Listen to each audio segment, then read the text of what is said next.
नमस्कार साथियों, आप सभी का स्वागत है समर्पण संस्थान और के यूट्यूब चैनल पर। आज हम साइंस का और स्टैटिक जीके का जो क्लास में टेस्ट लिया गया है ऑफलाइन, उसके क्वेश्चन करते हैं। सबसे पहला क्वेश्चन देखते हैं, भारत ने पहली बार हॉकी ओलंपिक स्वर्ण पदक कब जीता? तो ये अच्छा सवाल बन सकता है अभी के लिए। तो ये है 1928 में। भारत ने पहली बार हॉकी ओलंपिक स्वर्ण पदक जीता था 1928 में। ओलंपिक खेल कितने वर्षों के अंतराल से होते हैं? तो हमें ध्यान रखना है 4 वर्ष के अंतराल से होते हैं। राइडर कप किस खेल से जुड़ा हुआ है? तो ध्यान रखिए, ये खेल से जुड़ा हुआ है गोल्फ से। जो जिनका एग्जाम रेलवे का है और एसएससी की तैयारी कर रहे हैं, उनके लिए स्पोर्ट्स से क्वेश्चन रहते हैं, वो जरूर देख के जाएं। और जो राजस्थान की तैयारी कर रहे हैं, राजस्थान के चतुर्थ श्रेणी पटवार की, एलडीसी की, तो वहाँ करंट जीके में जैसे में पूछा जा सकता है कि भारत ने पहली बार हॉकी में ओलंपिक स्वर्ण पदक कब जीता? तो ये आप याद कर लेना 1928 में।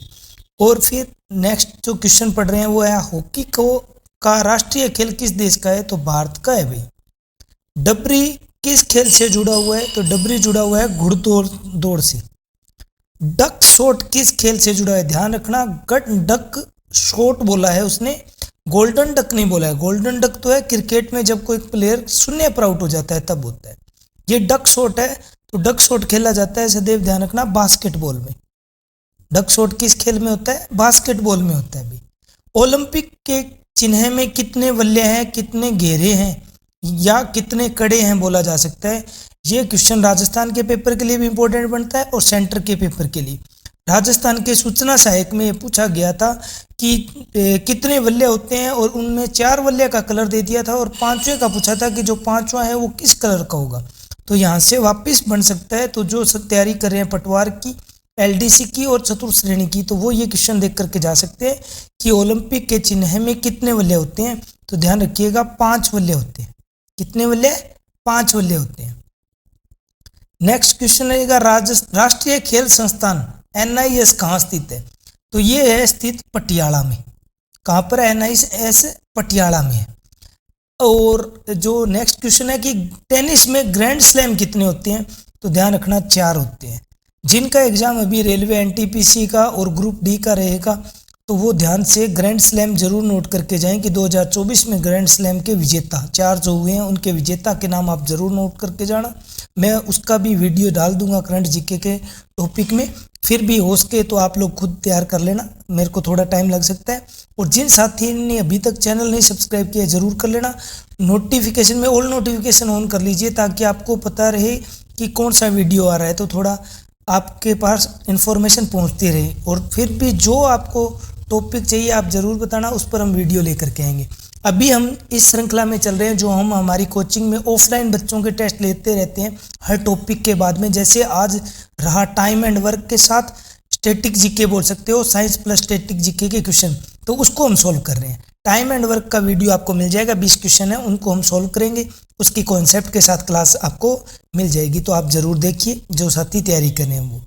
अभी नेक्स्ट क्वेश्चन पढ़ते हैं कि गोल्फ में कुल कितने होल होते हैं? गोल्फ में कुल कितने होल होते हैं? तो गोल्फ में होते हैं 18 होल। पिच शब्द किस खेल से में प्रयोग किया जाता है? तो क्रिकेट की पिच होती है भाई।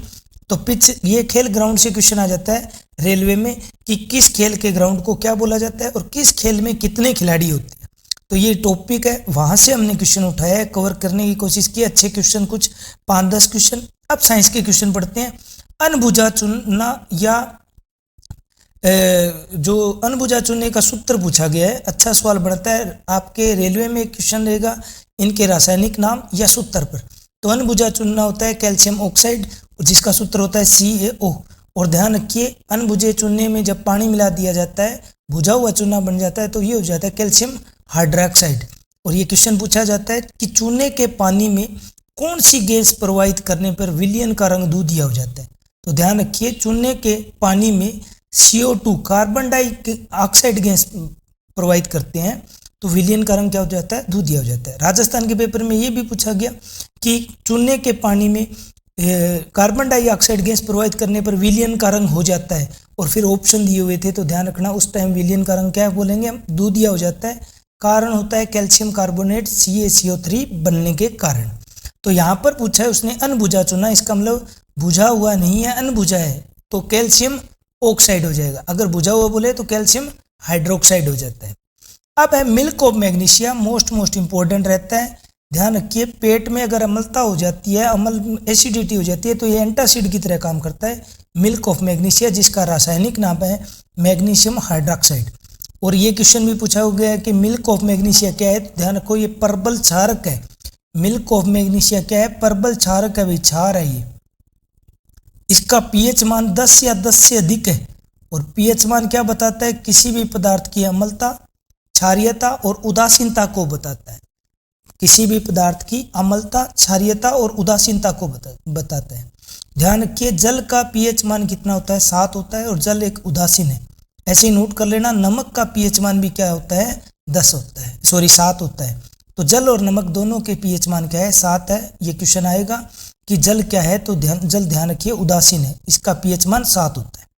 अब अगला क्वेश्चन है कि इनमें से कौन सा लोहे का अयस्क है, तो लोहे का अयस्क है भाई हेमेटाइट। यहाँ पर एक से क्वेश्चन पूछ लिए जाते हैं, ध्यान रखना, लोहे का एक अयस्क क्या है, हेमेटाइट है। अगला क्वेश्चन बिल्कुल आसान सा था, धातु से पूछा गया कि कौन सी धातु जो सिल्वर रंग की नहीं होती, तो सभी को ही पता है कि तांबा और सोना सिल्वर का नहीं होता है, तो आपका आंसर हो जाएगा तांबा और सोना। फोटोग्राफी में जो सॉल्यूशन काम में लिया जाता है फिल्म धोने के लिए, जिसको हाइपोविलियन बोला जाता है या हाइपो सॉल्यूशन बोला जाता है, उसका रासायनिक नाम पूछा है तो वो होता है सोडियम थायोसल्फेट। फोटोग्राफी की खोज की थी निप्चे ने, और रंगीन फोटोग्राफी की खोज किया लिपमैन ने। ये भी क्वेश्चन एसएससी और रेलवे के लिए अच्छा रहता है। तो फोटोग्राफी की खोज किसने की है, निप्चे ने, और रंगीन की किसने की है, लिपमैन ने की है। तो ये दोनों ही तीनों चीज़ें इंपॉर्टेंट है। तो फोटोग्राफी फिल्म धोने के लिए जो विलियन काम में लिया जाता है, जिसको हाइपोविलियन बोला जाता है, उसका नाम है सोडियम थायोसल्फेट। हरा कशिश होता है आपका FeSO4.7H2O, आपका ये हो जाएगा हरा कशिश होता है आपका। फिर हेराफेरी याद कराया था बच्चों को, हेराफेरी से फेरस सल्फेट, ठीक है, तो फेरस सल्फेट को ही हरा कशिश बोला जाता है। तो ध्यान रखना, हरा कशिश या हरा थोता, और ऐसे ही सफ़ेद थोता पूछा जाता है, ठीक है। तो इनके नाम आपको रासायनिक नाम और सूत्र पढ़ लेने हैं। तो अभी हरा कशिश का उत्तर हो जाएगा, रासायनिक सूत्र है FeSO4.7H2O, ठीक है। अब 37 क्वेश्चन भी मोस्ट इंपॉर्टेंट लगा लेना, और जी ये जरूर पढ़ के जाना, चतुर्थ श्रेणी वाले भी और जो तैयारी कर रहे हैं पटवार की उनके लिए, और सेंटर के पेपर के लिए तो मोस्ट इंपॉर्टेंट है। लोहे पर किसकी परत चढ़ाना गैल्वेनाइजिंग कहलाता है, या लोहे की परत पर क्या चढ़ाया जाए कि जिससे लोहे में क्या ना हो, संक्षारण ना हो या जर नहीं लगे। तो ध्यान रखना, जस्ते की परत जब चढ़ाते हैं तो उसको गैल्वेनाइजिंग बोला जाता है। तो जस्ता याद रखना, जस्ते की परत चढ़ाई जाती है। Important question, most important question आ गया। देखो, बुझा हुआ चूना कैल्शियम हाइड्रोक्साइड सूत्र दे दिया है, और बनाने के लिए बिना बुझा हुए चूने CaO की जल के साथ अभिक्रिया करते हैं। तो ध्यान रखो, आपको पेपर में एक ऐसा क्वेश्चन मिलेगा, देखिए ऊपर आपको एक क्वेश्चन दिया गया था जिसमें पूछा था बिना बुझे हुए चूने का सूत्र।